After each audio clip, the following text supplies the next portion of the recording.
ప్రభునందు ప్రియమైన వారలారా, యేసుక్రీస్తు ఘనమైన నామమును మన ఘనత మహిమ ప్రభావంలో కలుగును గాక.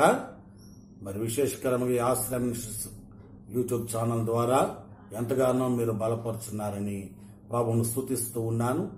మీరు చాలా మందికి ప్రోత్సహించి సబ్స్క్రైబ్ చేసుకోవటానికి మీరు సహకరించండి. ఆ గంట బెల్ ని టచ్ చేయండి. మరి ఈ యొక్క దేవుని యొక్క రాజ్య వ్యాప్తిలో, ఈ అక్షయ అభిషేకంలో మీరందరూ పాలు పంపులు పొందుతూ దేవుని యందు వాక్యములో బలపరచబడుతున్న విధానం బట్టి మిమ్మల్ని అందరినీ ఎంతగానో దేవుని ప్రేమతో మరి ఈ కార్యక్రమంలో మీరు ప్రోత్సహిస్తున్నందుకు మీకు వందనాలు, శుభాలు తెలియజేస్తున్నాను. దేవుని యొక్క వాక్యములోనికి వెళ్దాం. లూకా సువార్త 6వ అధ్యాయము 46వ వచనం. నేను చెప్పు మాటల ప్రకారం మీరు చేయక, ప్రభువా ప్రభువా నన్ను పిలుచుటకు ఎందుకు?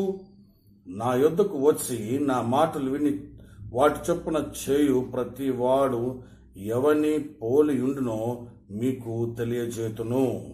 ప్రభువైన యేసుక్రీస్తు వారు చక్కటి వాక్యము ద్వారా మరి ఈ మాటలు చెప్తున్న చాలా మంది, నేను ప్రభువును నమ్ముకున్నాను అని అనుకుంటే ప్రయోజనకరమైంది కాదు.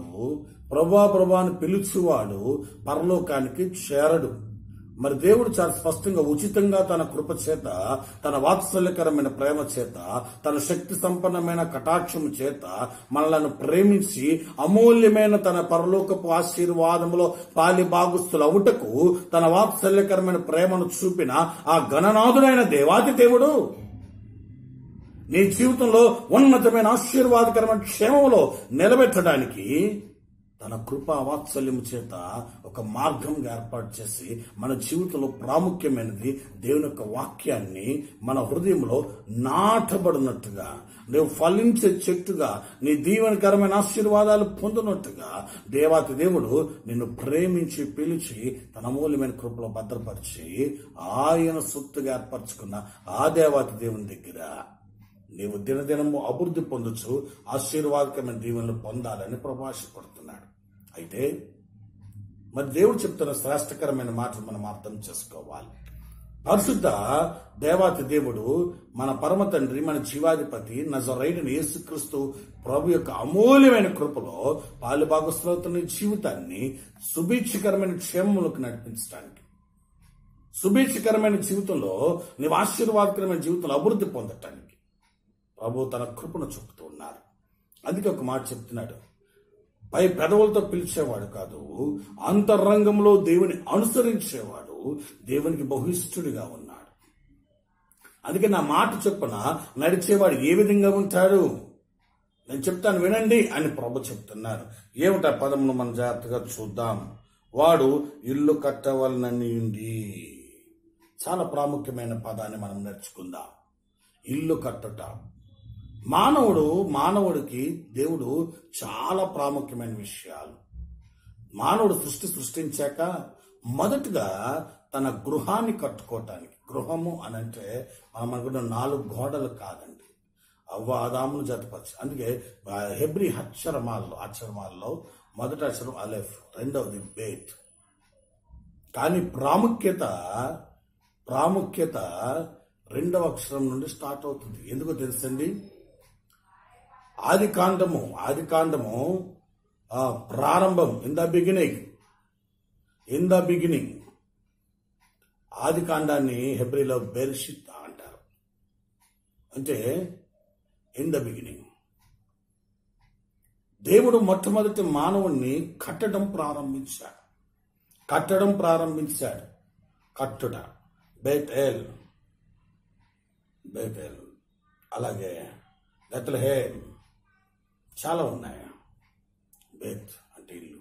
అంటే దేవుడు నివసించటానికి మానవుణ్ణి తన యొక్క ఆలయముగా కట్టుకోవటానికి, అలాగే ఒక కుటుంబం, ఒక ఇల్లుగా కట్టబడటానికి. అంటే నీ ఇంటిలో ఏ సంతోష సుఖ సౌందర్య సమృద్ధులు ఉండాలో దేవుడు నీలో నిలిచి అవన్నీ ఇవ్వాలని కట్టాలనుకుంటున్నాడు. అందుకు కట్టాలి అంటే మొట్టమొదటిగా లోతుగా ఈ లోతు డీప్ చాలా ప్రాముఖ్యంగా మనం అర్థం చేసుకోవాలి. లోతైన అనుభవం. చాలా మంది అంటారు ఆ యేసుప్రభువులో ఆ దేవుని నమ్మకం లోతులోకి వెళ్ళిపోతే మళ్ళీ పైకి రాలేము. కాదు, లోతు అంటే లోతైన అనుభవం. చాలా శ్రద్ధగా సత్యాన్ని తెలుసుకుందాం. యేసుప్రభు వారు గలిలయ తీరానికి వచ్చారు. గలిలయ తీరానికి వస్తే ప్రజలందరూ యేసుప్రభు వారి మీద పడుతున్నప్పుడు యేసుప్రభు అక్కడ పక్కనున్న పేతురు వాళ్ళు కడుక్కొని ఉంటే ఆ పేతురుని పిలిచి అగో ఆ పడవలోకి ఎక్కి కొద్దిగా ముందుకు పంపించి నీళ్ళలోకి తీసుకెళ్ళన్నాడు. తీసుకెళ్లిన తర్వాత దేవుడు అద్భుతమైన తన యొక్క ఆ మాటలను చెప్తూ ఉంటే, బోధ చేస్తూ ఉంటే, సువార్త చేస్తూ ఉంటే అక్కడున్న ప్రజలు దూరంగా ఒడ్డున నిలబడి ఆసక్తితో ఆపేక్షతో ఎంతో శ్రద్ధాశక్తులుగా వింటూ ఉన్నారు. ఆయన ఎక్కడ ఉన్నా ఇంచుమించు 5,000 మంది యేసుప్రభువుని వెంబడించేవారు. చాలా శ్రద్ధగా వింటూ ఉన్నారు. చూడండి, దూరంగా ఒడ్డున నిలబడిన వారందరూ శ్రద్ధగా వింటూ ఉంటే ఆ పడవలో కూర్చుని ఒకడు ఉన్నాడు. ఆ కూర్చున్న వాడు విచారంగా కడుక్కుంటున్నాడు. ఆయన మాటలు వింటూ అనేకులు స్వస్థత పొందుతున్నారు. ఆయన మాటలు వింటూ అనేక జీవితాల్లో ప్రభావితం అవుతుంది. యేసయ్య మాటలు వింటూ చాలా మంది వారి జీవితంలో ప్రభావితకరమైన శ్రేష్టకరమైన మేలు పొందుతూ ఉంటే దగ్గర ఉండి యేసయ్య జీవజాల ఊట ప్రవహిస్తూ ఉంటే ఆ విచారంలో ఉండి యేసయ్య మాటలు ఎక్కట్లా. ప్రియమైన దేవుడు, కుమార్తె, నీ హృదయం విచారంతో నిండినప్పుడు శ్రేష్టకరమైన జీవకరమైన దేవుడి మాట కూడా నీ జీవితంలో అర్థము కాదు. ఎందుకో తెలుసా? నా జీవితం ఇంతే, నా జీవితంలో ఎవరు మార్చలేరు, నా జీవితంలో ఉన్న పరమార్థం ఇంతే, ఇక నా జీవితంలో నేను ఎప్పుడు శ్రమలు పడుతూనే ఉండాలి, ఎప్పుడు నా జీవితంలో వేదనకరంగానే ఉండాలి, నా జీవితం ఎప్పుడు ఇంతే అనే విచారం ఉన్న వారిని నా ప్రభు అంటున్నాడు వెతుక్కుంటూ వస్తున్నాడు. ప్రేమైన దేవుడి కుమార్తె, యేసుప్రభు వారు పడవలో ఉన్నారు. దూరంగా ఉన్నవారు వాక్యం వింటున్నారు. కానీ ఆ విచారముతో ఉన్నవాడిని విచారమును చూచి గ్రహించాడు. నా ప్రభు గ్రహించి ఆ గ్రహించిన జీవం కలిగిన దేవుడి యొక్క ఊతకరమైన మాటతో అక్కడ అంటున్నాడు. చూడండి, చాలా స్పష్టంగా ఒక విషయాన్ని మనం అర్థం చేసుకుందాం. ఇదే లూకాసు వార్త 5వ అధ్యాయము 3వ సిమోను పేతురుదైన యొక్క దోణి ఎక్కి దరి నుండి కొంచెము త్రోయమని అతన్నట్టుగా కూర్చుండి, దరి నుండి కొంచెము లోతుకు త్రోయమన్నట్టుగా కూర్చుండి దోణి నుండి జనసమూహం బోధించను. అప్పుడు బోధించడు చాలించిన తర్వాత నీ దోణెను లోతుగా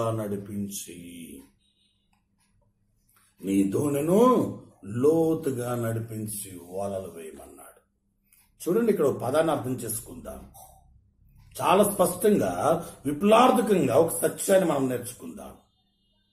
విచారములో ఉన్నాడు, వేదనకరమైన స్థితిలో ఉన్నాడు, అవమానకరమైన స్థితిలో ఉన్నాడు. ఎందుకు తెలుసా? ఆ ప్రాంతముకు తానే ఎన్నికైన వాడు, తానే గొప్పవాడిగా ఉన్నాడు. కాబట్టి ప్రభు సన్నిధానంలో మనం అర్థం చేసుకోండి. దేవుని యొక్క అంతరంగంలో విచారాన్ని గ్రహించే దేవుడు. అందరూ సంతోషంగా ఉంటే, ఒక్కడి దుఃఖంతో ఉంటే ఆ దుఃఖాన్ని చూసి ఆ వేదనను చూసి ఒక మాట లోతుగా నడిపించు. లోతుగా అంటే పడవలు తీసుకెళ్ళి ముంచిపోవడం కాదు. అక్కడ చాలా స్పష్టంగా ఒక విషయం అర్థం చేసుకుందాం. ఈ లోకముకు అలాగే ఆ మనుషులకు ఇప్పుడు నువ్వు ఎవరిని చూసి బాధపడుతున్నావు, ఎవరు నన్ను అంటారు, ఎవరు నన్ను వేదనకరమైన స్థితికి తీసుకెళ్తారని నిందలు వేస్తారో అవమానపరుస్తారో అనుకుంటున్నావో వారందరికీ దూరంగా వెళ్ళు. కానీ ఇక్కడ విషయాన్ని మనం అర్థం చేసుకోవాలి. నువ్వు లోతుకు వెళ్తే అంటే ఆ పడవను సముద్రంలోనికి తీసుకొని వెళ్తే ఎవరు నీతో రారు, కానీ నేను నీతో వస్తాను. ఆ పడవలో పేతురు, యేసుప్రభు వారు మాత్రమే ఉన్నారు. నువ్వు లోతు తీసుకెళ్ళు, నేను వస్తాను. ఐఎమ్ కమ్ విత్ యూ, నేను నీతో వస్తా. నువ్వు నీ జీవిత ఆశీర్వాదం వచ్చేంత వరకు ఐ యామ్ విత్ యూ, నేను నీతో వస్తాను, పదా. లోకం ఏ మనుషులైతే నువ్వు చూసి వేదన పడుతున్నావో, ఏ మనుషులు చూసి అయితే నువ్వు ఆవేదన చెందుతున్నావో, అయ్యో నన్ను వీళ్ళు అంటారు, అవమానము, నాకు ఈ స్థితి వచ్చిందని నలుగురు నన్ను ఏమంటారో అనే యొక్క వేదనకరమైన ఆ పరిస్థితి నుండి దూరంగా, అనగా నీ జీవితంలో మేలు కలగటానికి ఏకాంతంగా దేవుడితో నువ్వు గడిపే ఆ యొక్క ఉన్నతమైన సమయం లోతుకి డీప్. ఇప్పుడు ఆ పడవని లోతుకు నడిపిస్తున్నాడు. లోతుకి ఎవరు వెళ్తున్నారంటే పేతురు, యేసుప్రభు. నేను అనుకుంటాను అక్కడ రాయలేదేమో కానీ మాట్లాడుంటాడు. అయితే పేతురు అంటాడు ఒక మాట, అయ్యా ఈ సముద్రం సంగతి నాకు తెలుసు. ఎప్పుడు కూడా మేలుకరమైన ఆ సముద్రమే, కానీ ఎందుకు నా జీవితంలో ఈరోజు చాలా దుఃఖంతో ఉంది. ఒక్క చేప కూడా పడలేదు, ఒక్క చేప కూడా నా వలలో పడలేదు. అందుకు ఇలాంటి పరిస్థితులు చాలాసార్లు మాకు ఎదురవుతాయి. కానీ ఈసారి నన్ను నమ్మి నా మీద ఆ బహత్తరమైన బాధ్యత కలిగి వీళ్ళందరూ నన్ను నమ్మి విశ్వసించారు. కానీ వారిని నేను ఏ విధంగా సమాధానం చెప్పాలో అర్థం కాని పరిస్థితుల విచారంలో నిండిపోయి ఉన్నాను. కానీ ఒక్కటి సత్యమయ్యా, నువ్వు చెప్తున్నప్పుడు ఇంత దూరంలో ఉన్న ప్రజలందరూ విశ్వసిస్తున్నారు, కానీ నేను నమ్మలేకపోయాను. నా విచారం నీ మాట వినలేదు. కానీ నీ మాట చెబితే నాకు ఒక విషయం అర్థమవుతుంది. నీ మాటలో శక్తి ఉన్నదన్న సంగతి నాకు అర్థమవుతుంది. లోతుగా అంటే నువ్వు అర్థం చేసుకోవాలి. సత్యమేంటి తెలుసా? నీ మాట చొప్పున నేను వలలు వేస్తానన్నాడు చూడండి. నీ మాట చొప్పున వల వేస్తానన్నాడు చూడండి. అంటే దేవుని మాటలను శక్తిని కార్యరూపములో దాల్చక ముందు నమ్మటం, కార్యరూపము దాల్చక ముందే నువ్వు విశ్వసించటం.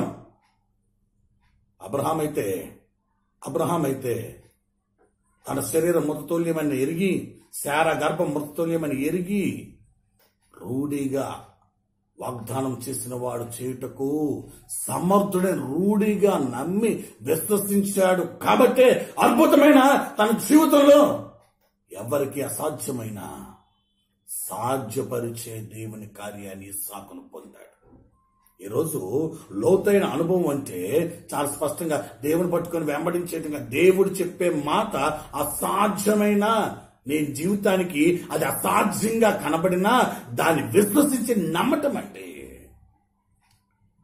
అందుకే ఇక్కడ పేతురు అంటాడు, అయ్యా ఏలినవాడా, రాత్రంతయు మేము శ్రమపడితే గాని మాకేమీ దొరకలేదు, అయినను నీ మాట చొప్పున మేము వలలో వేతము. నీ మాట చొప్పున అంటే నీ అంతరంగములో నీవు విశ్వసిస్తున్న దాన్ని నెరవేర్చినట్టుగా దేవుని మాట నీ జీవితంలో లోతుగా నాటుకోవాలి. వెళ్ళాడు, వలలేశాడు. ఇప్పటి వరకు చేప కోసం వలలు వెళ్ళాయి, ఇప్పుడు వల కోసం చేపలు రావటం మొదలు పెట్టాయి. కారణం ఏంటో తెలుసా? తమ సృష్టికర్త ఆజ్ఞాపించాడు కాబట్టి ఆ వలలోనికి వెళ్లాలని చేపలు వెంటబడుతున్నాయంట. అయితే నేను ఇలా అనుకుంటాను, నువ్వు చేప అడిగి ఉండొచ్చు, ఏంటి వెళ్తే చచ్చిపోతావు కదా. ఇంకో చేప అందంట, నా సృష్టికర్త మాట విని చచ్చట కంటే నాకు గొప్పే ఉంది, ఐఎమ్ రెడీ. నిజమే, ఆ చేపల్లో పడ్డాయి. పేతురు వేశాడు, వాళ్ళు వేశాడు, తన దోణి నిండిపోయింది. మిగతా వాళ్ళు సైకిల్ చేసి పిలిచాడు, రండి. రెండో దోణి నిండిపోయింది. అద్భుతమైన కార్యం జరిగింది, చాలా ఆశ్చర్యకరమైన కార్యం జరిగింది. చాలా గొప్పగా అసలు ఆ మూనుగున్నంతగా నింపారంట మిగతాలు కూడా వచ్చి. వీళ్ళందరికీ పేతురు ఇప్పుడు గొప్ప కనబడుతున్నాడు. ఎందుకు తెలుసా? ఈ సంభాషణ వీళ్ళిద్దరికీ తెలుసు. వల్లేస్తాడు, చేపలంతా వచ్చేసినాయి. ఇప్పటి వరకు పేతురు తిట్టిన వారు, అరిచిన వారు, అవమానకరంగా మాట్లాడిన వారు అందరూ బలా నమ్మకమైన, అసలు నిజంగా నీలాంటి వాడు గొప్పోడు, చాలా గొప్పోడు. చాలాసార్లు ఈ అనుభవాలు మన జీవితంలో ఉంటాయి. మన శ్రమలో, దుఃఖంలో, వేదనలో ఉన్నప్పుడు ఎవడు మన దగ్గరికి రాడు. కానీ నువ్వు ఉన్నతమైన స్థితికి దేవుడు నిలబెట్టిన తర్వాత అతను నీ మీద నమ్మకం ఉంది, నువ్వు చాలా గొప్ప కార్యాలు చేయగలవు అని నిన్ను పొగిడేవాళ్ళు చాలా మంది చేస్తారు. అయితే ఇక్కడ చాలా స్పష్టంగా అర్థం చేసుకోవాలి, వాడి పొగడ్తలు లేకపోతే ఆ చేపలు, అక్కడున్న పరిస్థితులు పేతురుని ఆ సంతోషించే స్థితికి తీసుకెళ్లలేదండి. చూడండి, చాలా శ్రద్ధగా వినాలి. సంతోషించే స్థితికి తీసుకెళ్ళా. అందరూ సంతోషిస్తున్నారు, పేతురుతో ఉన్న వారు సంతోషిస్తున్నారు, అందరూ కానీ పేతురు ఏమన్నాడు చూడండి ఒకసారి. ఆ 8వ వచనము, లూకా సువార్త 5వ అధ్యాయం 8వ వచనం. సీమోను పేతురు అది చూచి యేసు మోకాళ్ళ ఎదుట సాగిలపడి, ప్రభువా నన్ను విడిచిపోము, నేను పాపాత్ముడనని చెప్పెను. బా చూడండి, ఆశ్చర్యం. ఇక్కడేమో నింపబడింది, సంతోషంలో ఉన్నారు, అందరూ గంతులు వేస్తున్నారు. కానీ పేతురైతే మోకాళ్ళు యేసు ప్రభువా ఐ యామ్ ఎ సిన్నర్. ఇదేంటిది? దేవుని మాట లోతులోకి వస్తే నువ్వు పొందవలసిన ఆశీర్వాదం కంటే పొందవలసిన నిత్య జీవం గురించి నీ హృదయంలో ఉన్న స్థితిని బయటికి తెస్తుంది. భౌతికమైన ఆశీర్వాదం కళ్ళ ముందే ఉంది, భౌతికమైన ఆశీర్వాదం తన కళ్ళ ముందు కనబడుతూ ఉంది. ఆ చేపలు నిండిపోయాయి, 2 దోణల నిండా. సమృద్ధి వచ్చేసింది, క్షేమం వచ్చేసింది, అవమానం పోయింది, ఆ నింద పోయింది, తన జీవితంలో ఆశీర్వాదం వచ్చింది. కాబట్టి I'm very happy happy happy అని సంతోషించే సమయంలో అంతరంగంలో ఉన్న మదన బయటకు వచ్చింది. అయ్యా నేను హ్యాపీనయ్యా, నేను ప్రభాత్మనే, ప్లీజ్ లీవ్ మీ, నన్ను విడిచిపెట్టి వెళ్ళిపో. లోతైన అనుభవం అంటే భౌతికమైన ఆశీర్వాదాల కోసం కాదు, నిత్య జీవార్థమైన జీవం కోసము తాపత్రయపడేటట్టుగా నిన్ను మారుస్తుంది. ఆ అనుభవం కావాలి, ఆ స్థితి కావాలి. అందుకే దేవుని మాట వింటే భూ సంబంధమైన వాటి కంటే ఆత్మ సంబంధమైన వాటి విలువ నువ్వు గ్రహిస్తావు.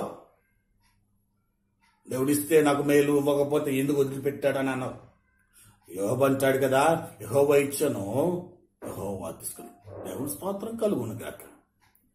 మేలు అనుభవించి తగినప్పుడు కీడు అనుభవించి తగమా? ప్రియమైన దేవుని జనాంగమా, దేవుని ప్రియబిడ్డ, నీవు క్రీస్తుతో పాటు అనుసరిస్తున్నప్పుడు నీ ఇబ్బందులు సైతము దేవుడు మేలుకరంగా మారుస్తాడు. కానీ ఆయన హృదయమును తాకే స్థితిలో, ఆయన పరిశుద్ధతను నీ హృదయం తెచ్చుకునే స్థితిలో నిన్ను నీవు యథార్థంగా దేవుని దగ్గర నిలబెట్టుకోగలవా? ఈ లోతు అనుభవం కావాలి. అందుకే దేవుని మాట వినేవాడు తన హృదయాన్ని కట్టుకోవటానికి, దేవుని కోసం తన కుటుంబాన్ని కట్టుకోవటానికి మొదటగా నిత్య జీవార్థమైన రక్షణలో దేవుని వాక్యము నీ హృదయమును ఏం బోధిస్తుందో, ఏం సెలవిస్తుందో దాన్ని గ్రహించి ప్రభు దగ్గర నీ స్థితిని వెల్లడిపరిచే స్థితి.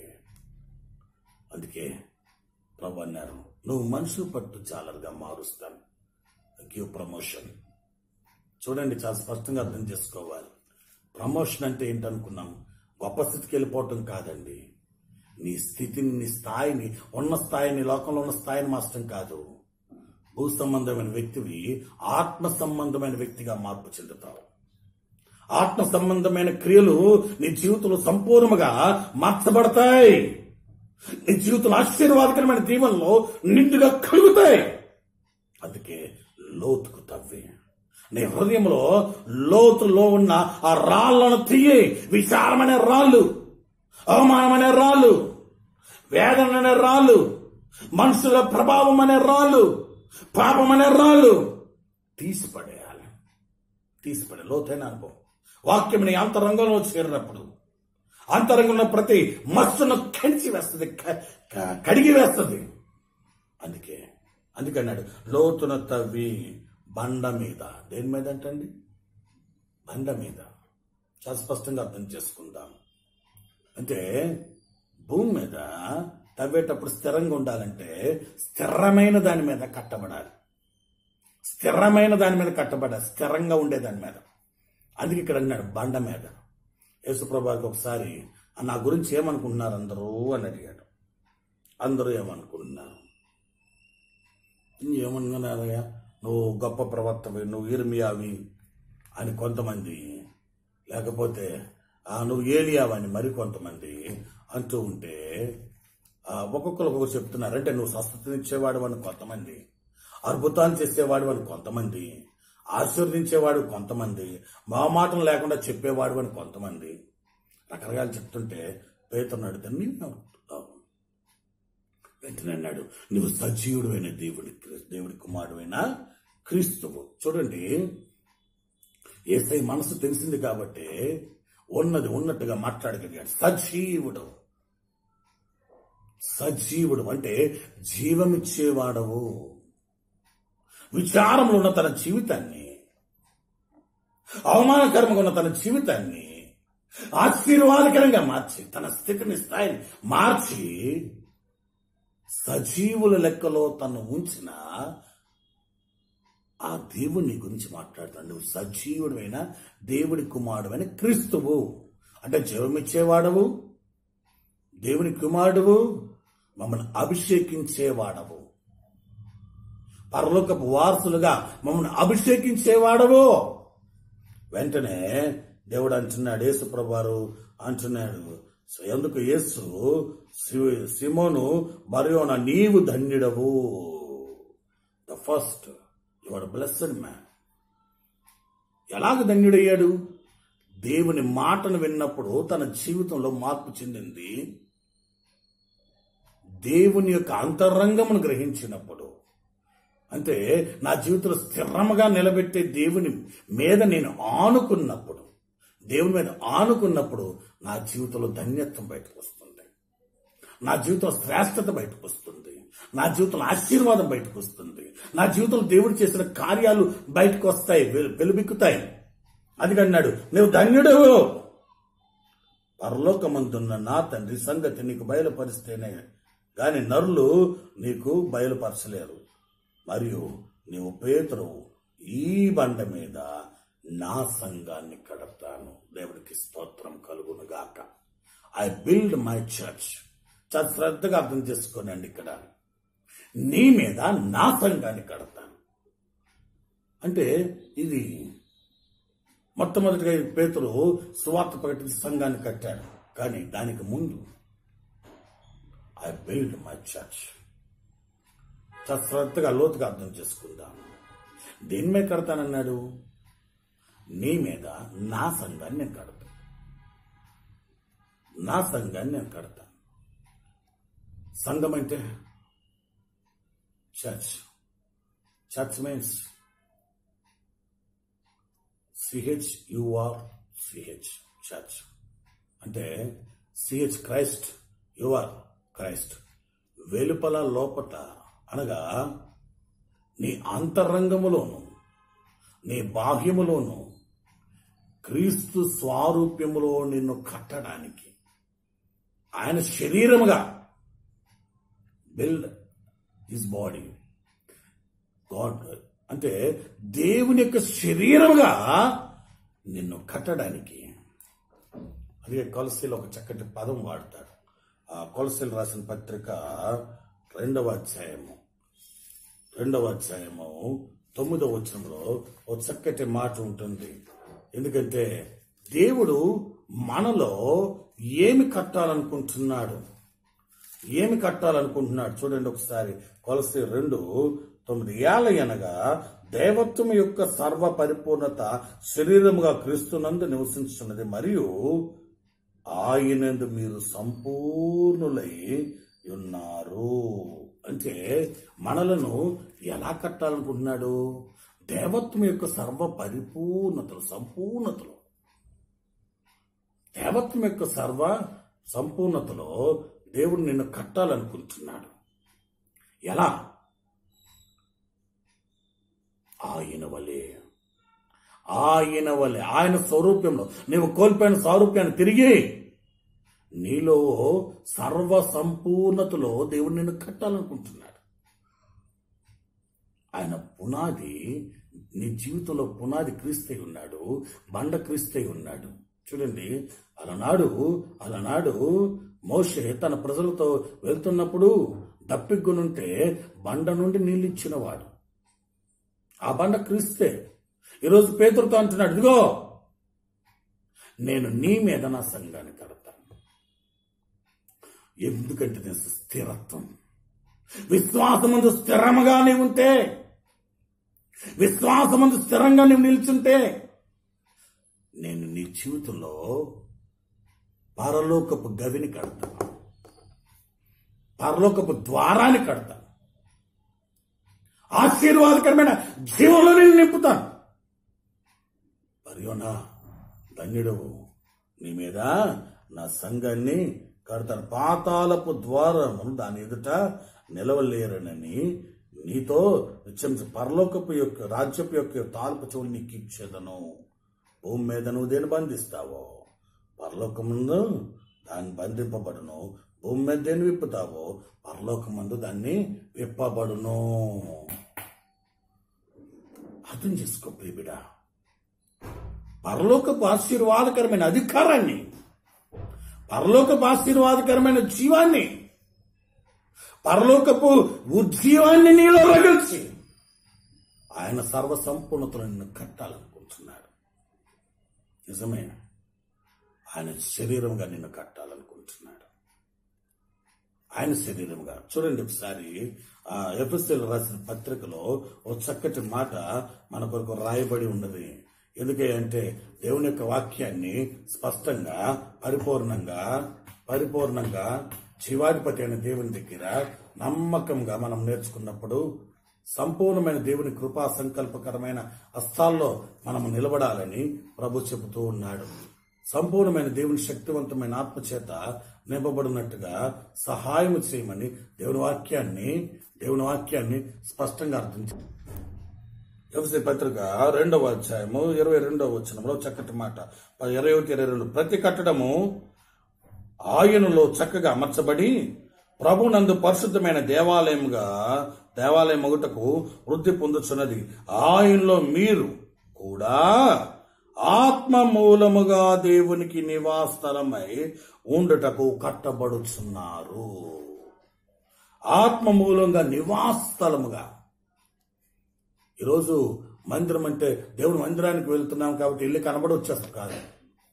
దేవుని మందిరము నీలో రూపొందించిన దేవుని యొక్క నిర్మాణాన్ని నిన్ను ఆయన శరీరముగా కట్టడానికి దేవుని మందిరంలోకి వెళ్ళి నువ్వు నేర్చుకుంటున్నావు. కానీ దేవుడు అంటే తెలుసా, నీ దేహము దేవుని ఆలయం అని మీరు ఎరగరా. బిల్డ్ హిస్ చర్చ్ అంటే నీవు దేవుని సొత్తు. నీవు దేవుని సొత్తు. నిన్ను కట్టే హక్కు దేవునికి మాత్రమే ఉంది. ఆ కట్టే దేవునికి సంపూర్ణంగా లోబడి ఉండాలి. అదే బండ మీద పునాది. నీలో ప్రతి దాంట్లో మూలం పునాది ఎవరు? యేసుక్రీస్తే నీ పునాది. నిజమేనండి. ఈరోజు చాలా మంది చాలా విధాలుగా కడుతున్నారు. కొంతమంది ఏమో స్వస్థతతో కడుతున్నారు, కొంతమంది ఆశీర్వాదాలతో కడుతున్నారు, కొంతమంది రకరకాల వాటితో కట్టేస్తున్నారు.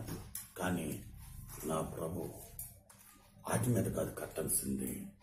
నీ జీవితంలో క్రీస్తు మీద నిన్ను కట్టాలని ఆశపడుతున్నాడు. క్రీస్తు మీద నిన్ను కట్టాలి. చూడండి ఒకసారి కొరింథీయులకు రాసిన పత్రిక 3వ అధ్యాయము, 1 కొరింథీయులకు రాసిన పత్రిక 3వ అధ్యాయము 14వ వచనంలో ఒక చక్కటి మాటను మాట్లాడుతున్నాడు.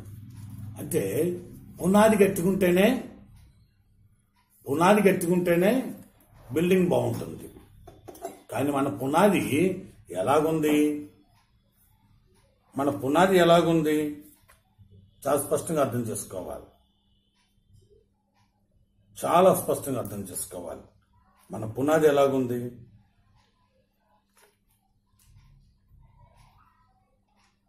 చూడండి, 3వ కొరింథీయులకు రాసిన మొదటి పత్రిక 3వ అధ్యాయము 11వ వచనం. వేయబడినది తప్ప మరి ఒక పునాది ఎవడను వేయనేరడు. ఆ పునాది యేసుక్రీస్తే. ఈ రోజున క్రీస్తు మీద నువ్వు కట్టబడుతున్నావా? అద్భుతాల మీద, స్వస్థతల మీద, ఆశీర్వాదాల నువ్వు కట్టబడుతున్నావా? పేతురు జీవితంలో కట్టాడు. మొదట అద్భుతమైన కార్యం చేశాడు. కానీ అద్భుతమైన కార్యం కంటే అద్భుతకరుడైన యేసయ్య తనకు ముఖ్యం అనుకున్నాడు. రెండోది, ప్రజలేమనుకుంటున్నారు అని అడిగాడు. ప్రజలేమనుకుంటున్నారు నాకు తెలియదు, కానీ నేను మాత్రం నిన్ను అనుకుంటున్నా, నా జీవాధిపతి అనుకుంటున్నాను అన్నాడు. నిజమే. ఈ జీవితంలో ప్రాముఖ్యమైనది పునాది, క్రీస్తే పునాది. యేసు ప్రభువారు ఒకసారి పేతురున్నాడు, పేతురు నువ్వు నన్ను ప్రేమిస్తున్నావా? ప్రేమిస్తున్నానయ్యా, ప్రేమిస్తున్నాను. రెండోసారి అడిగాడు, ప్రేమిస్తున్నా. మూడోసారి అడిగాడు, నీకే తెలియదు అన్నాడు. ఏమిటి ప్రశ్నలు? ఆ వెంటనే అన్నాడు. ఆ మాట అన్న తరువాత పేతురుతో ఒక మాట చెప్తాడు. ఏమంటే తెలుసా, నేను మొదటి వయసులో వచ్చేసరికి పడుచువాడు నేను నడుము కట్టుకుని తీసుకుని వెళ్తాడు. అసలు ఈ పదానికి ఆ పదానికి అంటే దేవుడు ఏ ప్రేమ నాలో ప్రేమిస్తున్నాడు? నీ పునాది క్రీస్తు ప్రేమే ఉండాలి. ఒక్క మాటను అర్థం చేసుకుందాం. దేవుడు ఎటువంటి ప్రేమతో? నీ కోసం ప్రాణం పెట్టినంత ప్రేమతో ప్రేమించాడు. నీ కోసం ప్రాణం పెట్టినంత ప్రేమతో ప్రేమించాడు. అందుకే నువ్వు బ్రతికావు. మరి నువ్వు ఏ ప్రేమిస్తున్నావు అని అడిగాడు. వెంటనే నీకే తెలియనయ్యా, అంటే నీ కోసం నేను ప్రాణం పెట్టేంత స్థితిలో ఉన్నానో లేదో నీకే తెలియను. అప్పుడు అన్నాడు, నువ్వు ముదిమ వయసులో సైతం నా కోసం ప్రాణం పెడతావయ్యా. నిజమే. ఈ రోజున నీ పునాది క్రీస్తు ప్రేమ, లోకపు ప్రేమ, లేకపోతే అవసరాల ప్రేమ, లేకపోతే నీ అక్కర్లు తీర్చే ప్రేమ? సూటిగా అడుగుతున్నాను. దేవుడి వాక్యం పునాది మీద కట్టబడాలి. పునాది చాలా ప్రాముఖ్యమైనది. ఏ పునాది? క్రీస్తు ప్రేమ. అంటే నీ కోసం ప్రాణం పెట్టినంత ప్రేమ నా దేవుడికి ఉంది. ఆ ప్రేమతో, ఆ వాత్సల్యము చేత నా దేవాది దేవుడు నిన్ను ప్రేమించి నిన్ను కట్టాడండి. మరి ఆ పునాది స్థిరంగా ఉంటే, ఆ ప్రేమ మీదే నువ్వు నిలిచుంటే నీ జీవితం ఆశీర్వాదకరంగా ఉంటుంది. తర్వాత జరిగింది మనకు తెలుసు. వానొచ్చింది, వరదొచ్చింది, పుట్టింది. అంటే దేవుళ్ళు స్థిరంగా ఉన్నాం కాబట్టి మాకేమి రావంటే, ప్రతి ఒక్కరికి వచ్చింటే మనకి వస్తాయి, శ్రమలు వస్తాయి, ఇబ్బందులు వస్తాయి, ఏమన్నా వస్తాయి. కానీ క్రీస్తు అనే బండను దాటి మన దగ్గరికి రాలేదు. పడవలో ప్రయాణం చేస్తున్నారు, శిష్యులను చచ్చిపోతాం బోధకుడా అన్నారు.